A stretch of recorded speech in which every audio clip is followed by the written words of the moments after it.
5 things I want to see from the Jets at the end of the year. How they come out of the bye, number one, is huge. It's going to say a lot about Glenn. It's going to say a lot about this regime. It's going to say a lot about what direction this season goes for the next 9 weeks.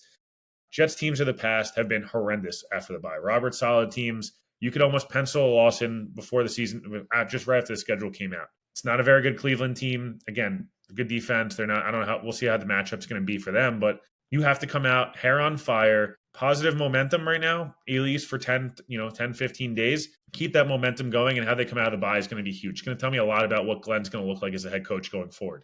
Number 2, the 4th downs, the 2-point conversions, and the penalties continuing to trend in the right direction, right? Going forward on more 4th downs when you're supposed to, going forward on 2-point conversions the way they have been, and executing well in there, and then continuing to limit the penalties. Again, you're not going to be perfect. There's going to be penalties in every game. Being able to get to a point where 3, 4, 5 penalties a game that are much more, kind of generic, hey, this illegal contact happened in a game, or, X, Y, and Z, as opposed to illegal formations and late hits and just stupid penalties. When those continue to decrease, that'll be a good thing, right? So 1, how they come out of the bye, penalties, 4th downs, and 2 points, 2-point conversions. Number 3, how the staff continues to develop, primarily Tanner Engstrand.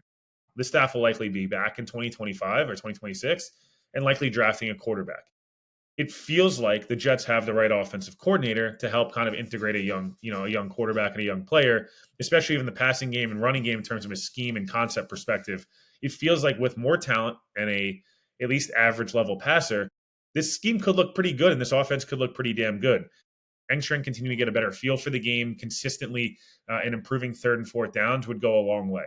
Number 4, I think that you got to want to see them steal 2 divisional games, whether that's Miami, whether that's New England, whether that's Week 18 against Buffalo. I'd love to see them beat Miami and try to beat the Patriots 1 of the 2 times. That would show me a lot of like, hey, we're punching the division as well. The Buffalo game was a disaster. Miami, the first 2 times out against the division, not what we wanted. We're building on that. We're getting better.